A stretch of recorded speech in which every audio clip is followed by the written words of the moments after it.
Good morning, fantasy football players. We are back, the Bundesliga Fantasy Show, for another Friday morning episode. This time to look forward to match week 28 of the Bundesliga from a fantasy football perspective. I am returning once more with my good friend and colleague, Rune. Good morning to yourself. How are you?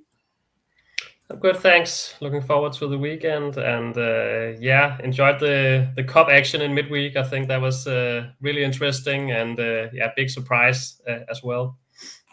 Yes, big surprises, but nevertheless, excellent stuff. I know I'll have a big smile on my face throughout. Well, until the final probably. Great results for Bielefeld and for Stuttgart. Which we reflected on a little bit last night when we were doing predictions. We're here for fantasy football, of course. So we'll be doing our usual show for defenders, midfielders, and forwards. Just before we get into it, good morning to everyone that's in the chat already. Some great questions. Got some questions asked on social media. So it's going to be a busy one. So strap in, everyone. Make sure you sit back and relax and enjoy with us. Like this video if you can. Already loads of people tuning in, which is awesome. Make sure you sub to the channel. Always helps us. Do make sure that you give a follow to Bulinews as well, our brilliant partners or partner on all socials where Bulinews live, and find them online as well. Okie doke, let's get straight into this then, and let me just get ourselves sorted. So for defenders this time around, Rune, we've gone for we've still got 3 picks. We've got 1 budget, but we've got 2 mid prices. So you can talk us through this, and then we'll go to questions straight after that. Yeah, my budget pick is Namdi Collins, who came on for Ansgar Knauf last week when Knauf picked up an injury, and he actually played on the wing. Collins, so playing out of position in a really attacking role, and he was unlucky not to score. Did really well in terms of points, and now the question is, will he, with Knauf still out, will he get the chance in the starting lineup? And we're not completely sure about that. Could see it happening also because Eintracht have a Europa League game coming up that they also have to think about. But of course, it's not 100% certain. He costs 4 million, so he's fairly cheap. You might want to take the chance. Of course, we have Braun as well at 5 million, costing just 1 million more, and we know he'll start. So that would probably be the safe pick. Or you could get them both, maybe put Collins on the bench just in case he starts.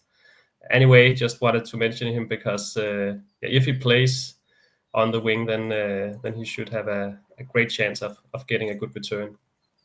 And then 2 mid-price picks, because not that many great premium picks right now in the game. I think Mittelstedt is suspended for Stuttgart. Davies is out. We have the Leverkusen guys, Grimaldo and Frimpong, who we already know, and who we've talked about a lot already. So instead, I chose to go 2 mid-price picks, and I still really like Mukiele, who I also mentioned last week. Brought him in myself, and he got 270 points, which I think was quite solid, and should get the start this week as well against Heidenheim, where I think Leverkusen will be pretty fired up to show to bounce back from their painful defeat to Bielefeld. They need a totally different performance there, because it wasn't even undeserved that Bielefeld won that game. So we need to see something completely else from Leverkusen. And Mukiele should still be nailed on to start with. Tapsoba still working his way back to full fitness, and they're playing Heidenheim, so a good game there. And then also, and Anthony Kasi, just had to mention him as well. He's probably, the best pick in the mid-price category in defense this week, with Mainz playing Holstein Kiel at home. And as everyone who plays the game knows, he's been incredibly solid fantasy-wise all season, just getting a lot of points most weeks. And this week he even has a really good matchup at home. So I think he's really hard to ignore this weekend. Yeah, no, absolutely. Going to be some strong minds players, I think, in these next few categories for us to pick. So thank you for those, Rune. Right, let's just go straight to questions. Yeah, got plenty to go through, so we'll try and theme it from a defensive point of view. So yeah, let's just see. So Jay said he's just pre-submitting and catching up later. So I think there's one here on a defender. Are we expecting Collins to start OOP for the Adler? If so, bargain at 4 million. Obviously, exactly what you kind of just referred to there, Rune, in terms of Collins. Yeah, making a start and possibly playing further forward as well. Yeah, it's as I said, it's not completely certain. Could be benched, could start, but yeah, for 4 million, could be worth a gamble, and especially if you do what I mentioned, maybe spend that extra money to have him on the bench instead of one of the 1 million players, for example. I think that could be a viable tactic, and then you could start Brown and then double up on Frankfurt. At the moment, I'm probably a bit too uncertain about him starting to put him in my starting lineup in fantasy. I think that would probably be too much of a risk. But yeah, very, very interesting option and very attractive for the price if he starts. Yeah, absolutely. Thank you for that, Jay. We'll come to your other questions. Obviously, when we come to those different positions, just trying to pick up other stuff. Good evening from Brisbane, from Gina.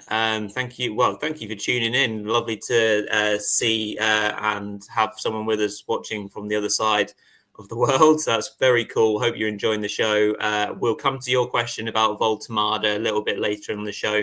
Obviously, in regards to when we're talking about our forwards. Good morning to yourself, Anthony. Let's pick up a question from yourself. Just before that, let's look at FPL Swans, another good friend and viewer of ours who has asked, currently only making 4 transfers and have 2 mil spare. Is Frimpong to Grimaldo worth the sideways move? I mean, Rune, obviously both players haven't had the same season. We know that from a fantasy aspect and just overall this season. Is it worth the move? I mean, I've kind of felt that Frimpong's been doing slightly better than Grimaldo of late. I think Frimpong's been playing fairly okay, but is Frimpong maybe slightly more at risk for rotation this weekend? What do you reckon?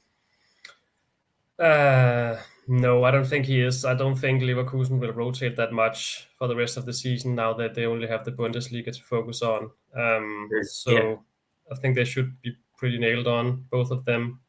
They've both been a bit disappointing this season fantasy-wise. In every way, actually. I think Frimpong is probably more reliant on getting assists and goals to pick up points, whereas I think Grimaldo gets a lot of points from just being involved. He's the set piece taker and is a bit more on the ball, completing a bit more passes, whereas Frimpong is more looking to get in behind and swing in crosses and take shots. So Frimpong is more likely to score. I think assist-wise, it's probably pretty close between them. But I think Grimaldo is the safer pick because he isn't as reliant on actually getting goals and assists as Frimpong is the way I see it. Lovely stuff. Thank you for that question, FPL Swans. Hope it helps you out a little bit. Question in from Anthony as well. Do you think Bernardo and Dyer are good picks for this game week? I've picked both. Bernardo for defensive actions, obviously involved in what should be a pretty close game, obviously with Stuttgart. Bochum at home will rely on their home form and very much had an upturn. And then Dyer, one of the few defenders that are left, Rune for Bayern. So again, defensive actions, passing accuracy, and potential set piece threats. All very good points there from Anthony. What do you reckon to his 2 picks?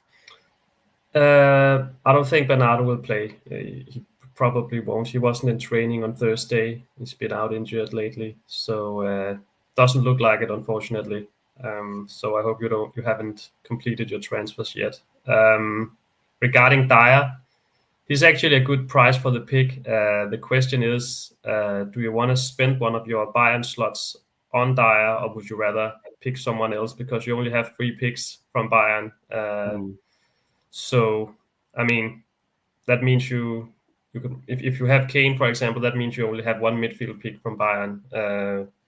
Whereas if you don't pick Dyer and pick someone else like Cassie, for example, at sort of the same price, we could get both Musiala and Olise, or even Joshua Kimmich in midfield. I'd probably lean more towards doing that, but the Dyer pick itself is pretty solid, I think. Yeah, absolutely. Thank you for that question, Anthony. I hope we've helped out a little bit there. Let me just check socials because I know we had a couple of different questions on here. Right, where are we? That's one from FPL Swans, which is on Paddy Schick. So we'll come back to that for you. And there was one on X. And again, that's more based around midfielders. So we will move on and come back to those. Yeah, I think we've covered everything from a defensive point of view. Obviously, if you do want to ask any more questions about defenders, do pop them in and we can always come back. Over to midfielders, and your 3 picks are now on screen. And Rune, back over to yourself to talk us through them. Yeah, I've gone with Paul Nebel as my budget pick. And yeah, we've talked a lot about him on the show already, mentioned him a lot of times. So I thought about picking someone else, but for me, he's simply the best budget midfielder in the game at the moment, and especially with Mainz matchup, just had to mention him. I feel, and 21% ownership is not that high actually. Yeah, scored over 200 points against Dortmund last week, despite Mainz losing, and yeah, he's averaging a lot of points this season. So a really good player for the price. And then as my mid-price pick, I've gone with Alex Garcia from Leverkusen. I was quite impressed with him last week against Bochum, not just because of his goal, which was great, but also he was taking some set pieces for Leverkusen. It was his set piece that led to Boniface's goal, 2-1 goal in that game as well. And he's a lot on the ball. I think he's much more informed than Xhaka at the moment, actually, which doesn't say a lot because Xhaka is really out of form. But I think can see him not starting this week. He was rested against Bielefeld, didn't play there, which was a bit of a surprise to me, given how well he played against Bochum. So should definitely start against Heidenheim. And as we can see, his ownership is at 1%. So a true differential as well. And then finally, Nadim Amiri, another player who we've mentioned a lot of times, who I think is also very difficult to ignore this weekend. Probably Mainz's most important player, doing really well week in, week out, at least in the game where he doesn't get a red card. We've seen that a few times. So hopefully he'll focus on the football and being on the ball instead of losing his head. Because if he does that, then this is an amazing matchup for him at home against Holstein Kiel. And can't really see him getting below 200 points here. Yeah, no, he looks like a great pick for what is a very presentable fixture for the 05ers. So thank you for that, Rune. Let's just cover off questions again then. So yeah, do make sure that you pop them in the chat and we'll come to them. You know, we always make sure that we pretty much answer every single question throughout the show. I think Jay had one from earlier on. Let's pick this out for you. One in regards to, so thinking, are we thinking certain buying assets may come off early with UEFA Champions League action in mind? If so, is someone like Xavi Simons better star option over Musiala or Elise? Interesting one, that, Rune. Obviously, Leipzig have got a presentable fixture at home to Hoffenheim, but we also haven't, we've not seen enough or much of Leipzig. Obviously, we know the stories in regards to their head coach, Marco Rosa, and Zolt Löw coming in. Obviously, first game only the other night. Hard to implement anything. So, are we going to see a Leipzig side turn up and therefore maybe some standout performances from Simmons, or is it best still to stick with Musiala or Elise on the star category? Yeah, that's the big question. Do you trust Leipzig enough to start Simmons? Yeah, I actually spoke against him on the fantasy show a few weeks ago, and then he turned up against Dortmund out of nowhere and got a goal and an assist. So we all know what he's capable of, but with the state of Leipzig at the moment, there's a lot of uncertainty. At least Simmons is definitely still worth having in your team, but the question is, if you want to take that risk and put your star on him. The way I see it, both Musiala and Olise will be very involved against Augsburg. I actually think it will be a difficult game for Bayern. Augsburg are a really tough team to play against and very difficult to score against. But there are other ways than scoring to pick up points in this game. And Musiala and Olise will definitely both be on the ball a lot. I expect the kind of game where Bayern just try to open up the Augsburg defense, and they will look to get the ball to exactly those two players to make that key pass or take that shot from distance or whatever, make that dribble to that makes the difference. So even if one of them is hooked early because of the Champions League game, I think they should both get a lot of points just from their involvement with the kind of game that I expect it to be. So I'd still go with one of the Bayern players. Yeah, no, fair enough. I think it will be a tricky game. We spoke about it last night on the show. I've gone for what is a semi-ambitious, but I think it might be a draw this evening. We will see if Augsburg can defend as well as they have been. Another one in from Jay or FPL Gunnosaurus asked about the influence of Mainz players this week, as you're very right in saying that most people will be going fairly heavy on Mainz.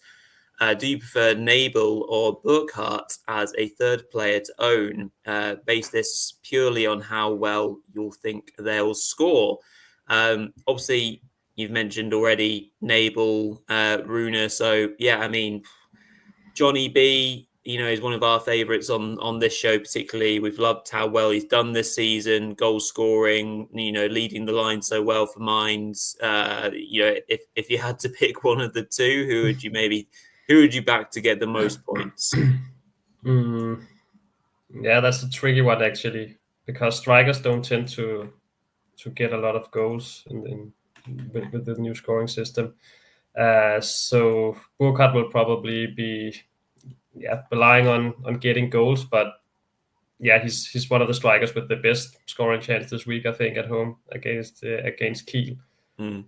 So I'd probably go with him, just because I think in midfield there are a lot of lots of alternatives. I think up front it's a bit more difficult. Of course, Kane is pretty nailed on in most teams, but who will your second striker be? In addition to Kane this weekend, I think Burkhardt is definitely the most obvious pick, and his price is quite low too.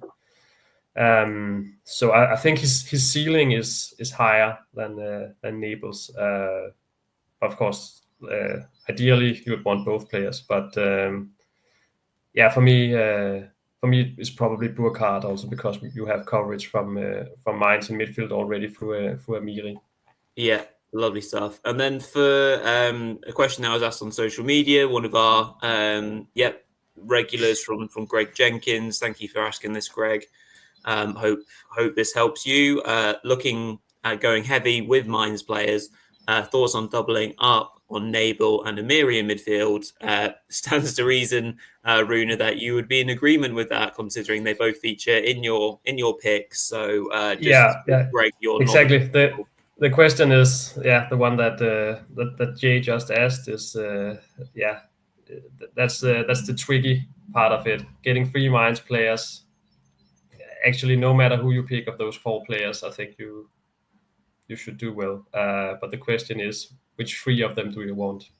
Yeah, absolutely. Thank you for that one, Greg. Hope that helps out. Right, let's circle down here to live questions. Anthony's saying, I got Garcia last game week, and he was a really good differential. He should probably get 90 minutes. Yeah, absolutely. So a good mention there.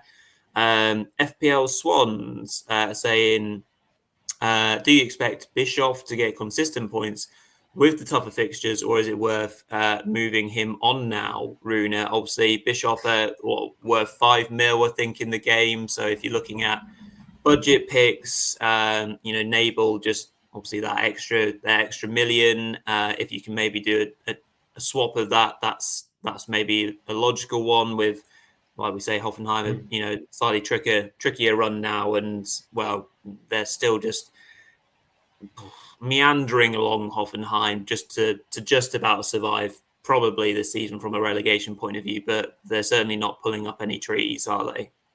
No, they're not. And yeah, as mentioned in the question, they have a pretty difficult schedule now. But I'd still expect Bishop to get fairly consistent points, like 150, maybe 200 if he does well per game, and I think that's solid for the price. But sure, I mean, it depends on the alternatives as well. You can get Nebel for 1 million more if you want to spend that mind spot on him. You can get someone like Noah Weishaupt for 7 million, and he plays Gladbach this week, out of position as a striker for St. Pauli, and then Kiel next week. So that's another good alternative in that price category. Claude Maurice has a difficult one this weekend, but then after that, maybe worth considering as well, and he costs 6 million too. So I think you have some alternatives that might be better given the matchups. So I'd consider that. But for 5 million, it's difficult to go wrong with Bishop, especially with the involvement he has for Hoffenheim. He should still do quite well. Yeah, no, that's a fair point.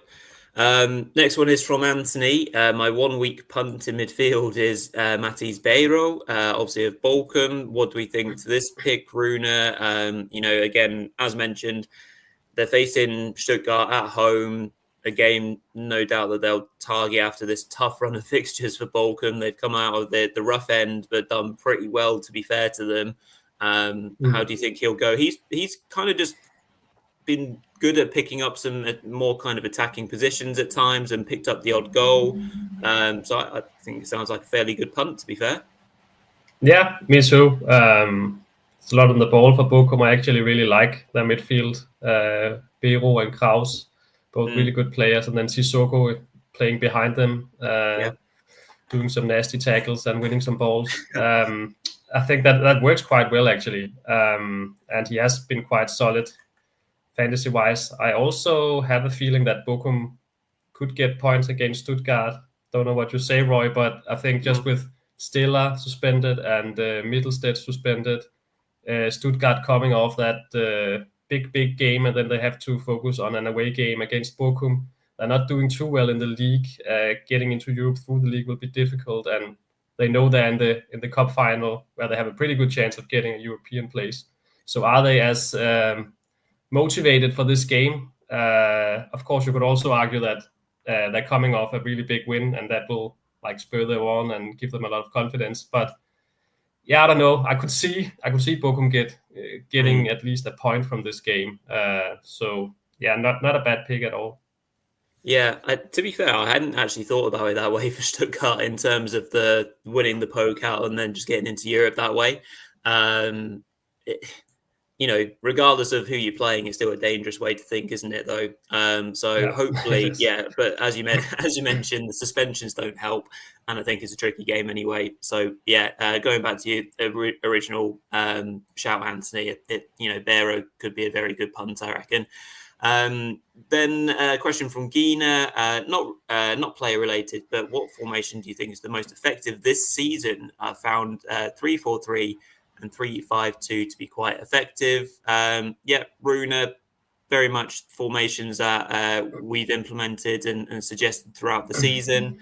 At times, maybe reverting to a 4-4-2 when those kind of two premium strikers have looked like most obvious options. So yeah, are you happy with what Gina's said there? Yeah, I think 3-4-3. The strikers are not that effective since the scoring system has changed. Their points have been nerfed a bit. I mean, they need to get goals, basically, most of them at least, to really get consistent points. So I think 3-5-2 works quite well if you have two premium strikers that you really trust to get goals. 4-4-2 works well as too. But five midfielders is quite attractive for me. I think that's the way I've set up my team recently, just because that you have so many good options in midfield, I think, and so many players doing consistently well. Also in the budget category, you can't really find a striker at 6 million, for example, who does as well consistently as Nebel or Claude Maurice or Bishop, for example. So just overall, so many good picks in midfield, and that's what's making me lean towards a formation with at least four midfielders. Okay. Yeah, no, very good shout, and thank you for that question, Gina. Right, let's move on then to finally on to strikers. So Rune, your three picks are there, and then we'll finish off with questions. Yeah, I think Berg is one of the only real budget picks worth considering up front. And then again, as I said, I probably wouldn't pick him myself, but if you want a cheap striker on the bench, for example, if you're going with a 3-5-2 or 4-4-2 and want someone on the bench who could come in, I think he's a good shout. He's emerged as a nailed-on starter up front for Werder, ahead of Andre Silva at the moment, and received a lot of praise from Werder coach Ole Werner ahead of the game against Eintracht. So for the time being, he's in quite good form, and they clearly trust him a lot at Werder. So one of the only real budget picks up front worth considering, I think. Yeah, and then my mid-price pick is Jonathan Burkhardt, who we already talked about. One of the most attractive forward picks this week, and a player I'm pretty sure that I'll bring in for that attractive home game against Holstein Kiel. And then finally, Hugo Ekitike from Frankfurt is my premium pick. I think he's blown everyone away this season, and I've been really impressed with the way that he's stepped forward after Marmoush was sold to Manchester City. I mean, that was a big blow for Frankfurt to lose a player like Marmoush. He was always carrying them in the first half of the season, but I think Ekitike has really made it easier for them just because he's become even more important.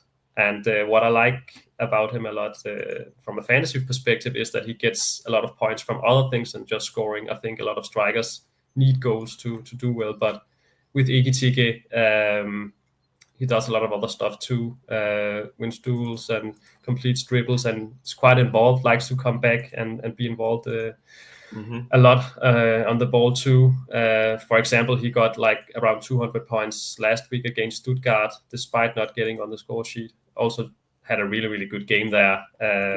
Could have scored with a little more luck, but yeah, the point is that he gets a lot of points from other stuff as well. And Frankfurt have an okay game away at Werder this weekend, and then they're playing Heidenheim next week. That's a game that I'm looking ahead to as well. But the question is, of course, will Ekitike be rested there because of Eintracht's Europa League games against Tottenham there's a risk of that. But either way, he'll start this weekend, and if it looks like he'll start against Heidenheim next week, then you definitely want him for that game as well.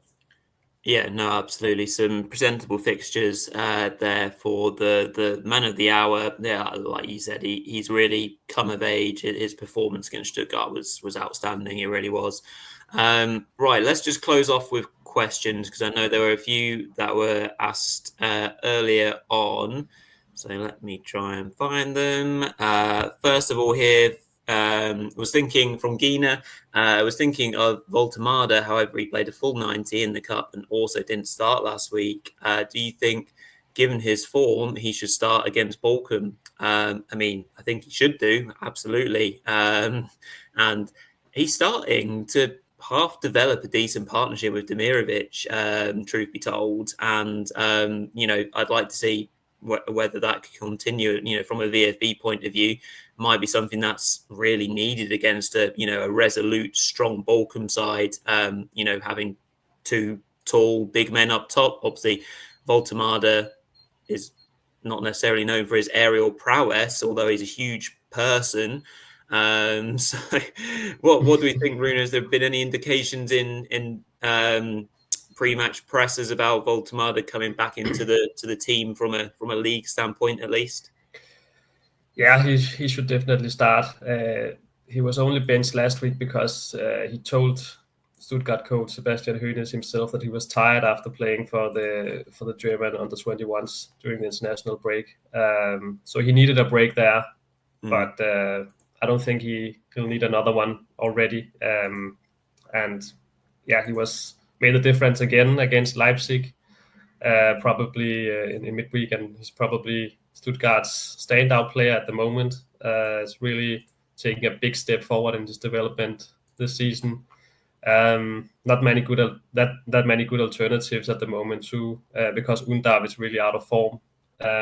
So I think it makes a lot of sense to give him another start, especially given his the partnership with Demirovic that you mentioned, Roy, which seems to be looking quite good. Yeah, absolutely. Thank you for that question. Anthony mentioning, saying, yeah, good forward picks. I have Boniface in the team since last game week. He was really was differential. Do you think he'll get much playing time against Heidenheim? I mean, out of the two strikers, and which goal machine has come in and also mentioned, Boniface had a huge impact versus what Paddy Schick did, Rune.